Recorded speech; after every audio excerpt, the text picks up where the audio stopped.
Your 3 p.m. crash isn't a caffeine problem, it's a neuroplasticity off switch, and there's a 90-second fix. Okay, so real talk. It is 2:47 in the afternoon. You have been staring at the same sentence for 45 minutes. Your brain feels like it was put in a blender and then left out in the sun. You cannot think. You cannot function. You are basically a decorative object at this point. A very tired decorative object. And you keep telling yourself, just 5 more minutes, and you will get it together.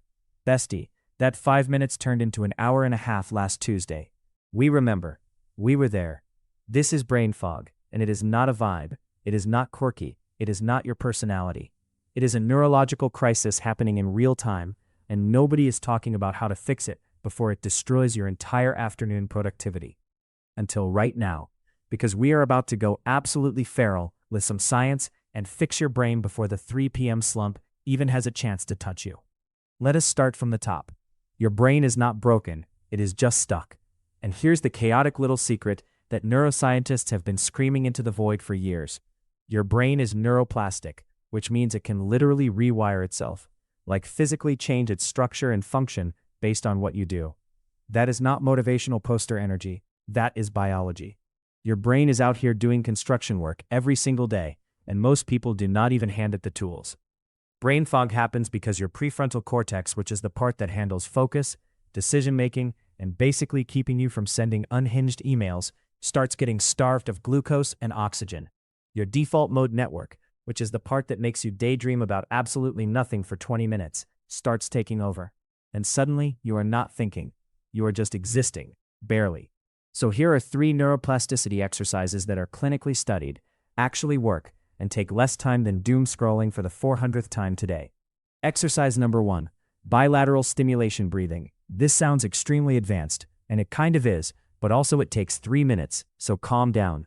Here's what you do. You breathe in for 4 counts, then you tap your left knee, then your right knee, alternating, back and forth, while you breathe out for 6 counts, and you do this for 3 minutes straight. Why does this work? Bilateral stimulation, which means activating both sides of your body in an alternating rhythm, directly engages both hemispheres of your brain simultaneously. It is used in a therapy called EMDR, which is normally for trauma processing, but the core mechanism, getting both brain hemispheres talking to each other smoothly, is the exact same thing that fixes cognitive fog. Your brain stops looping in the stuck hemisphere and starts integrating information again. You go from buffering to actually loading. This is not a metaphor. This is what is happening physiologically. Do this at your desk. Nobody needs to know. You look like you are just breathing and tapping, which is, well, accurate. Exercise number 2, the focus reset pattern. And this one is going to sound deceptively simple, and you are going to roll your eyes, and then you are going to do it and be absolutely humbled by how effective it is. You pick a physical object in your environment, anything, a pen, a plant, a wall, a mysterious stain on your ceiling that you keep meaning to investigate, and you stare at it with full intentional focus for 60 seconds. Then you shift your gaze to the farthest point you can see. Hold it for 30 seconds. Then back to the close object for 30 seconds. You alternate 3 times. What is happening here is that your visual system directly controls your arousal state. The distance at which your eyes are focused determines whether your nervous system is in narrow stressed alert mode or wide calm panoramic mode. Close focus equals high alert, equals anxiety and tunnel vision. Far focus equals calm, equals broad cognitive access. By deliberately cycling between the two, you are basically manually rebooting your attentional system. You are telling your brain, hey, we are still in control of what we pay attention to, and the brain goes, oh right, okay, yes, let's get it together then. Athletes use this before competition. Surgeons use this before operations, and now you are using it before answering 17 Slack messages about a meeting that could have been an email. Exercise number 3. This is the big one. This is the one that actually builds long-term focus resilience, so the slump has less and less power over you every single week you do it.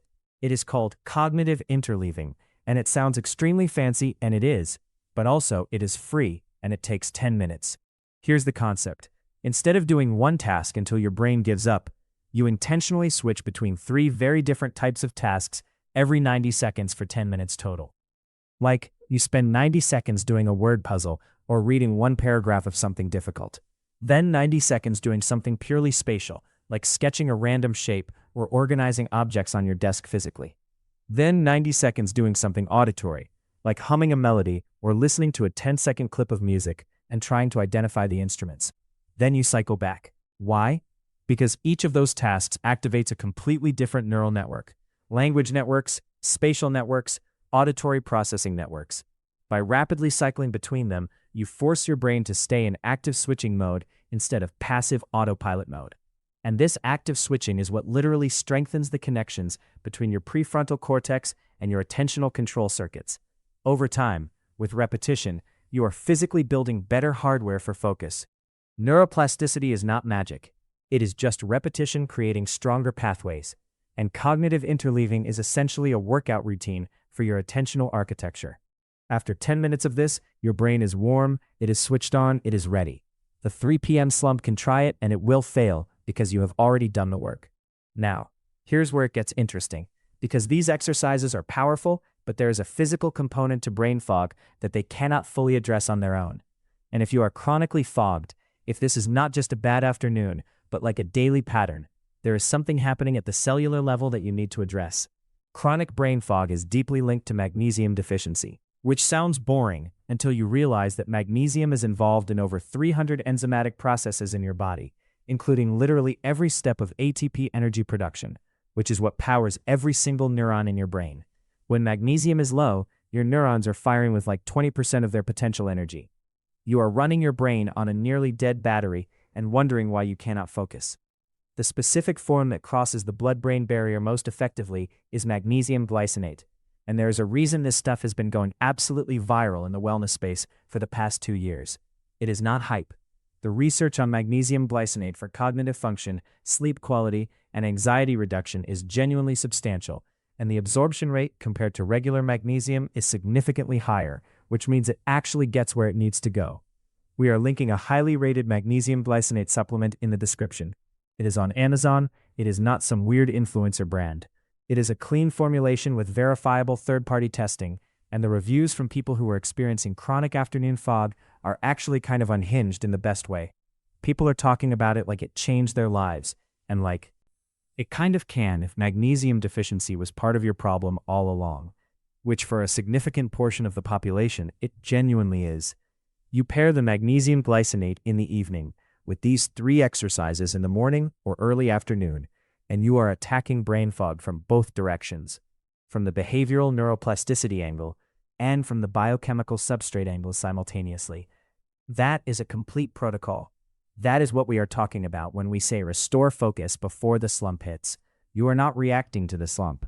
You are preventing it from having the leverage it needs to drag you down. Okay, so to recap, because we just covered a lot of ground extremely fast, and your brain may actually need this summary. Bilateral stimulation breathing for 3 minutes to sync your hemispheres. Focus reset pattern cycling, near and far vision to manually reboot your attention system. Cognitive interleaving for 10 minutes to activate and strengthen multiple neural networks simultaneously. And magnesium glycinate supplementation in the evening to address the cellular energy deficit that makes all of the above harder than it needs to be. You are not tired. You are not lazy. You are not just someone who cannot focus. Your brain is a neuroplastic organ that responds to input.